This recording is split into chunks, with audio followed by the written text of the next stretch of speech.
It is springtime here in Kansas City, and everywhere you look right now is green. That can be an issue for painters because it seems like green is the color that draws the most criticism, the most discussion amongst painters.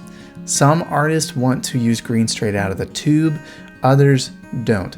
Well, I prefer to mix my greens, and today I am going to show you a simple mixture that can create a variety of greens within your work. It's important to know how to mix a variety of greens, and here's an example of that. We have a vibrant area of green where the light is shining on the grass, and we have a cooler, stronger shade of green for the shadow areas on the grass. And we have another kind of greenish color up here on the house. So within this scene here, we need to know how to mix 3 or 4 different shades of green.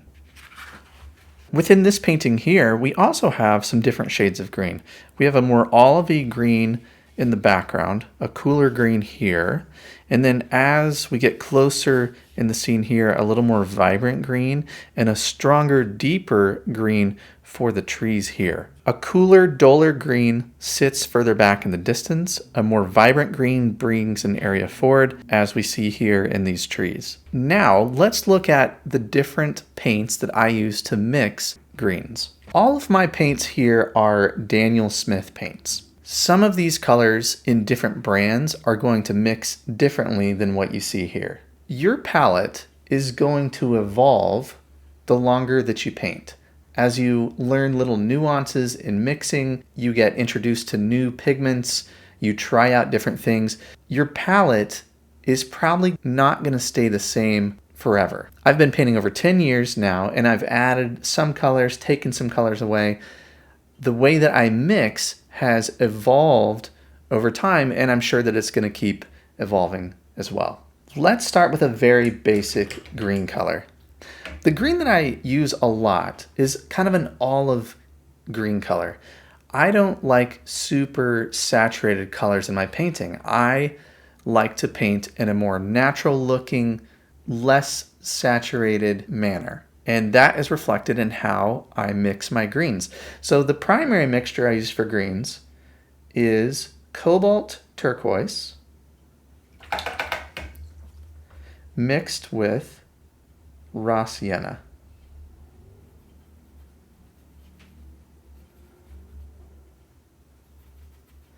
And what this gives me is a nice neutral green color.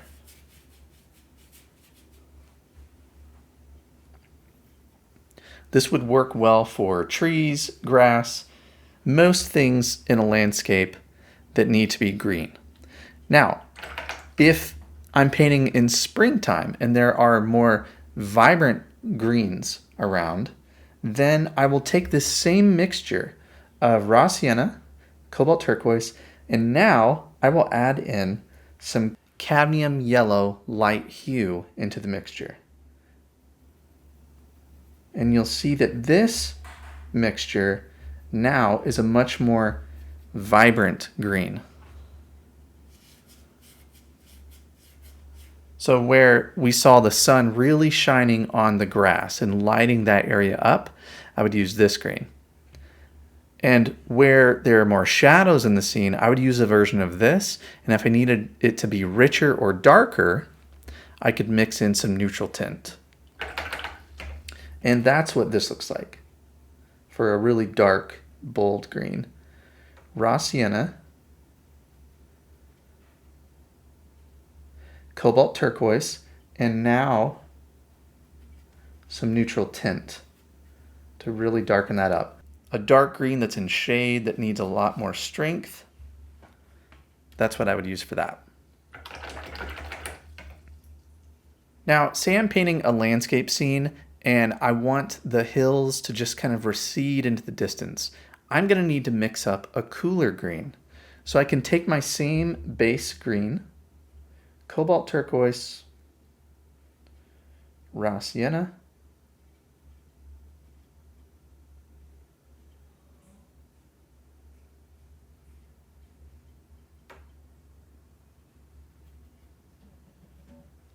And now I can use some Cobalt Blue within this mixture to add some coolness to the green. And here's what that looks like.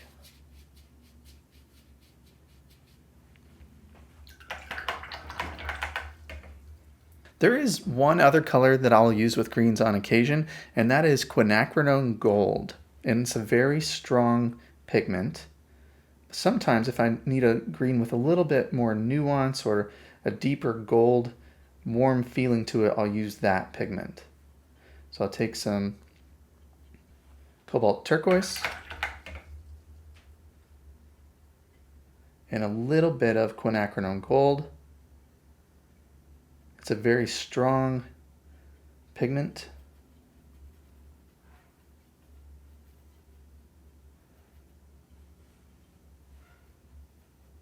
And here's what that looks like.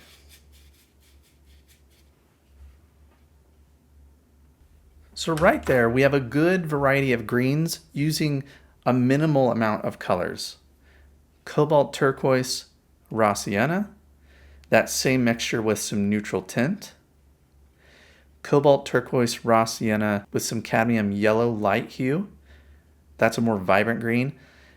Taking this mixture and adding Cobalt Blue.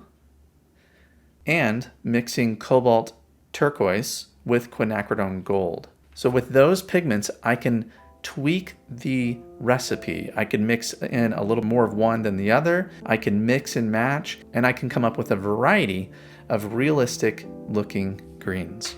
Well, I hope that this look into how I mix up my greens is helpful for you as you take on scenes in spring or whenever you need to mix up a variety of greens.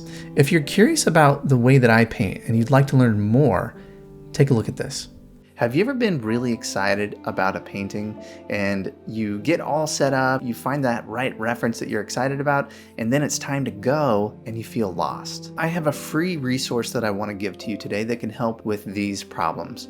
My 5 steps to plan a successful watercolor painting. I walk you through the crucial planning phase of your painting that will help you understand what you're going to paint first, second, and third. The planning is really so important, especially in watercolor. This medium is harder to correct. It's so immediate. So having that plan is very important. I send you a PDF that you can download. And the great thing about this is you can have it on your phone. You could print it out. You can download this right now before you start your next painting. All you have to do is follow this link here and download my 5-step guide to planning a successful watercolor painting.